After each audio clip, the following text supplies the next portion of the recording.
transforming the beautiful heart of Sarvabhauma Bhattacharya, making him into a pure Prema Bhakta.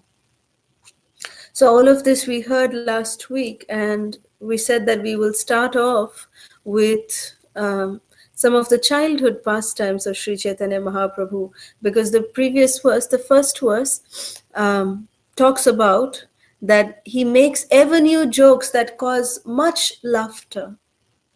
So Sri Chaitanya Mahaprabhu, after he accepted sannyas, Mahaprabhu was a very grave and a very serious sannyasi. He would hardly, make fun or make jokes, or, unless he was in the association of very, very confidential associates. Sometimes with Lord Nityananda Prabhu, sometimes with Gadadhar Prabhu. And, with very confidential associates, Mahaprabhu would, come out and say something very funny. But when Mahaprabhu was displaying his childhood pastimes, so his childhood pastimes are filled with laughter, fun, and so much joking. Mahaprabhu would trouble the people of Navadvip so much that every day Sachi Mata and Jagannath Mishra, they would receive loads and loads of complaints from everyone in Navadvip. And the Brahmanas, the senior Vaishnavas of Navadvip, they actually found a striking resemblance to the way that Lord Chaitanya's pastimes are manifesting, his childhood pastimes, to the similar way that Krishna manifested his childhood pastimes. Very naughty.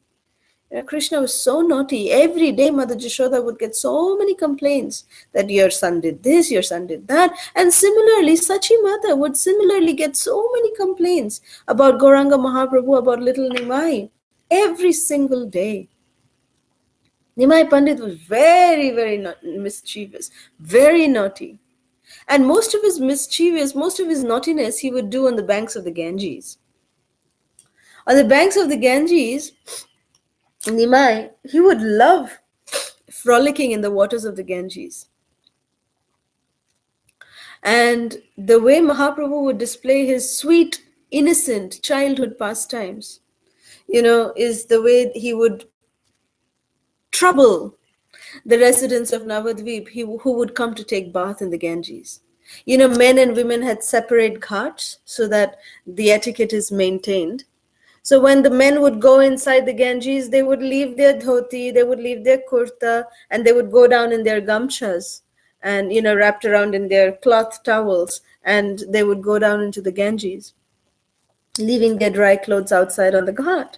And similarly, the women, they would also enter the Ganges in, wearing gamcha and leaving their saris and, other clothing outside near the ghat. And Nimai, naughty little Nimai, he would exchange the clothing of the men and the women. And when the men would come out, instead of finding their dhotis, they would find saris. And when the women would come out, instead of finding their saris, they would find dhotis. And they would say, Nimai, what are you doing? What are you doing, Nimai? They would get so angry with Nimai for doing all this naughtiness. Then when the Brahmanas, the men, they would chant their Gayatri, in waist-deep water. And when they would chant their Gayatri in waist-deep water, the Brahmanas, they would hold their, wrap their finger around their Brahmin thread and, staying inside the water, standing, in waist-deep water of the Ganges, they would chant their Gayatris. And Nimai was so naughty, he would swim underwater. He would swim underwater and he would catch hold of the feet of these Brahmanas and he would pull. He would pull to such an extent, these Brahmanas would fall. They were, they would be shocked that what's pulling them underwater. And they would fall down and their Gayatri would get, broken and they would have to start over again. Sometimes when the devotees would take a dip inside the Ganges, they would go down, full head inside submerged. So then Nimai, who was already underwater, he would climb on their shoulder. And then when they would come up from the water, he would be sitting on their shoulder.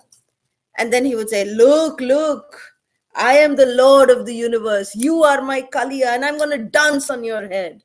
Like this Nimai would do. And he would start dancing on the shoulders of these different, Brahmanas and Vaishnavas. And everyone who would witness this, of course, they would apparently show some anger. And then, but they were relishing it. That, if one day Nimai would not come to the Ganga Ghat, to the Ghat of the Ganges, it would seem as if their bath is incomplete without the mischievous antics of Lord Nimai. So they were very, very attached at the same time to these, mischievous, innocent childhood pastimes of Nimai Pandit.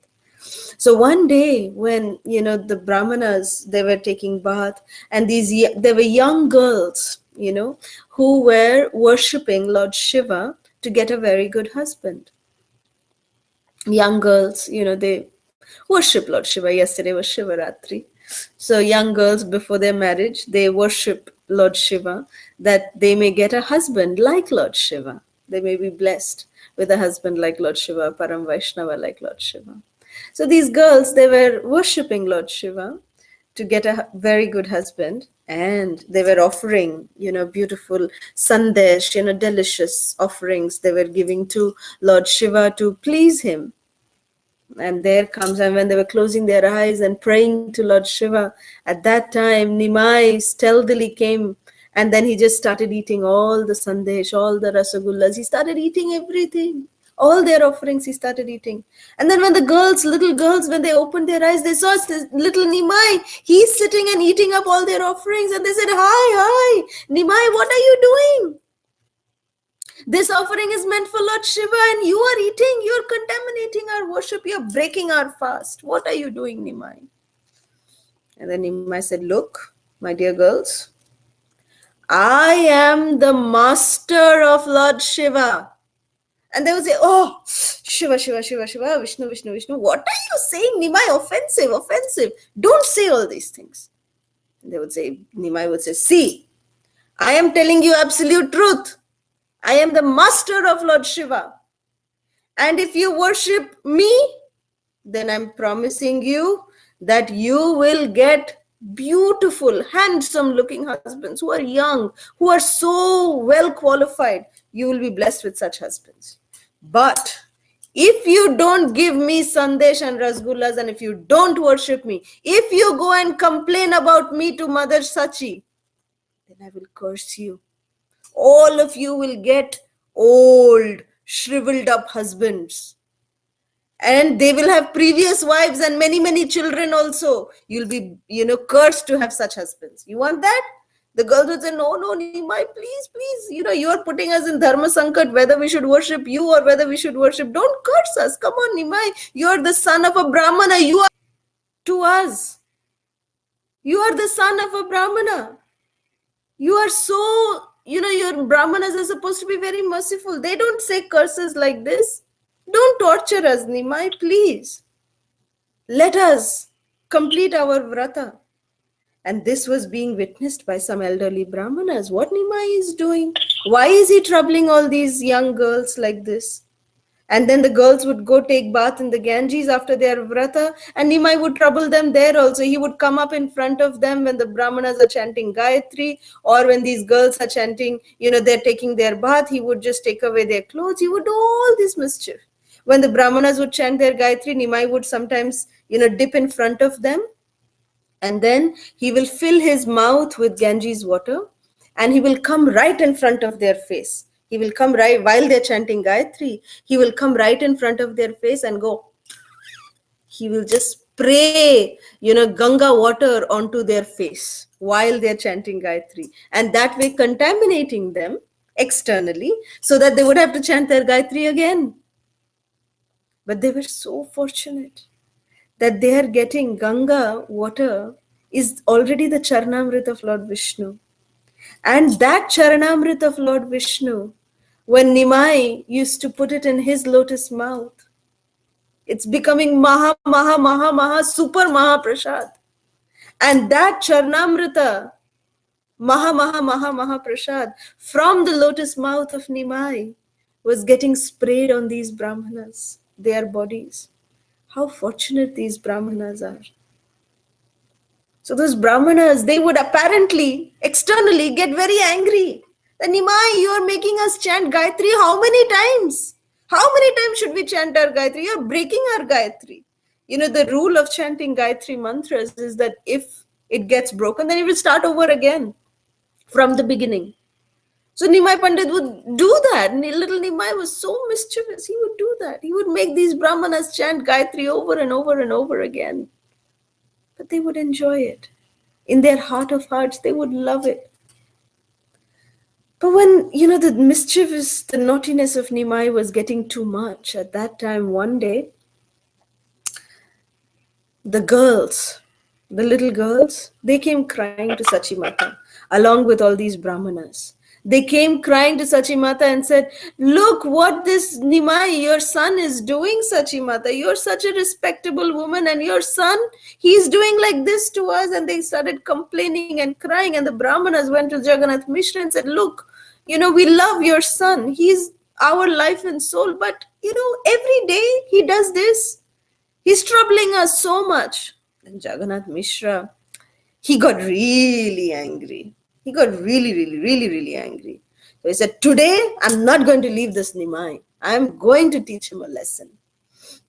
So he took a stick and then he started walking towards the Ganga Ghat. And Nimai had his detectives all around. His little friends, they were spread all over Navadvip. Who is going and complaining where, what is happening in which part of the town? Go and keep an eye. So one of Nimai's detective friends came running to Nimai and said, Nimai, today you're in for a lot of trouble. Nimai was in the Ganga and he was, wet. He was playing and frolicking in the waters of the Ganga. And Nimai said, why? What happened? What happened? He said, your father, he's coming. Jagannath Mishra is coming with a big stick in his hand. And today he's not going to spare you. He's very angry. So then Nimai said, okay, bye for now. And Nimai just squatted from there. He just ran away from the Ganga. And what he did, and from the Ganga to Nimai's house is a very short distance. And Nimai actually covered it through another shorter distance so that he can reach the house, well ahead in time. And by the time Nimai reached the house, Jagannath Mishra had already left. So then when Jagannath Mishra came to the Ganga Ghat, he couldn't see Nimai. So Jagannath Mishra started walking back to the house. And when he started walking back to the house, Nimai was already standing there with Sachimata.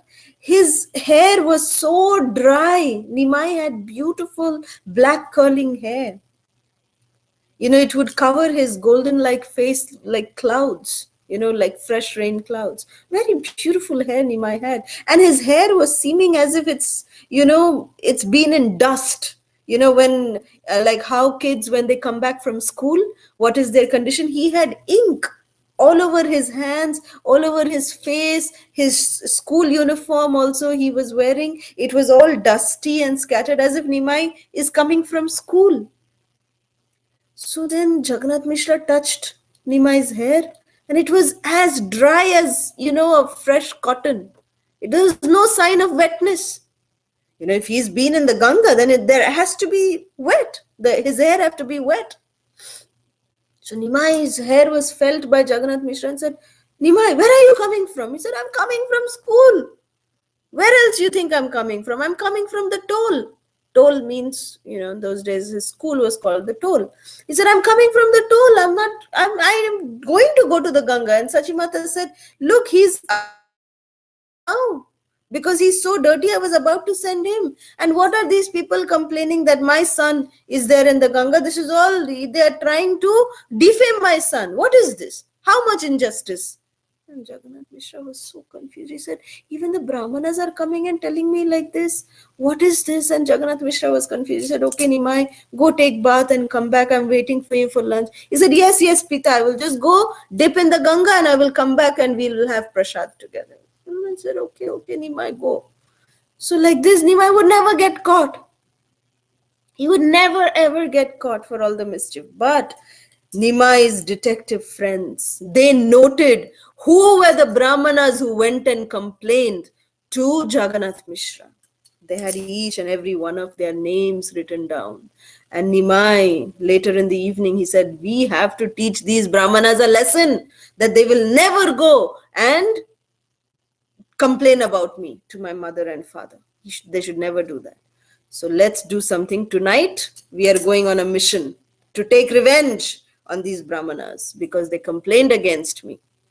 So then the friend said, okay, Nimai, we are with you. We are with you. What are you going to do? What are you going to do? He said, come in the evening. We will discuss and I will bring everything. You just come.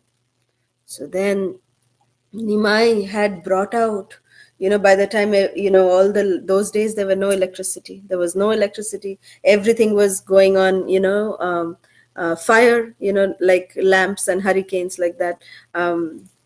So as soon as it was dark, the lights were all dim in everyone's home. It appeared that everyone is already almost asleep. At that time, Nimai and his friends, they put bed sheets over themselves. Okay, two boys put bed sheet over themselves and they appeared like cows. So what they did is they came from the back door of these Brahmanas, and these Brahmanas had very nice farms, like gardens, actually, not farms, but gardens in their home. Very nice, fruit trees, flower trees, everything they had in their backyard. So Nimai, dressed up like a bull, he would enter this gardens and he would destroy and massacre the garden. And if that sound would wake up the Brahmanas and they would say, hey, there's a bull in our backyard, there's a bull. And then Nimai and his friends would run away from that particular house. So like this, they did to 3-4 homes. And then some homes, what they did is that they latched the front door and the back door. They locked the residents of the household inside the household so that they will not be able to come out. What is the purpose of this?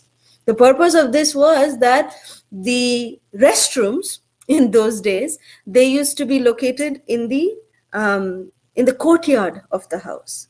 To have restrooms inside the house is very muchi. Nowadays it's a fashion that if you don't have attached bathrooms, then it's low standard. But in the Vedic times, it was considered to be low standard if your restroom is in the house. They would actually have the washrooms outside the house because it's a muchi place. It's a dirty place. And I remember even my grandfather's ancestral home, my mother's side, her ancestral home, I know till today they had my grandfather's like a zamindar, and they did not have any restrooms inside their huge mansion. They have like a mansion like home, and there was no restrooms. All the restrooms was outside in the courtyard. And when I was reading this particular pastime, I could immediately relate that yes, in the early days, even about 100 years ago, it was considered to be auspicious to not have restrooms or washrooms inside the house. That is suchi. That is the Vedic way of cleanliness. So anyways, because the washrooms were outside, Nimai and his friends, they latched up the door from outside so that when morning comes and these people have to go and answer nature call, they cannot come out for the grave offense they have done to complain against Nimai, who is the master of all nature. These people were restricted from even answering nature's call by the master of all nature. That's how Nimai took his revenge. By some of them he destroyed their gardens, and to some of them he latched them inside their house, and they were like, oh, please open us up, please open. And then the villagers, they would come and they would open their door, but they were in trouble. You can control everything, but when nature calls, you really need to go. So anyways, like this, Nimai Pandit was doing beautiful childhood pastimes, and these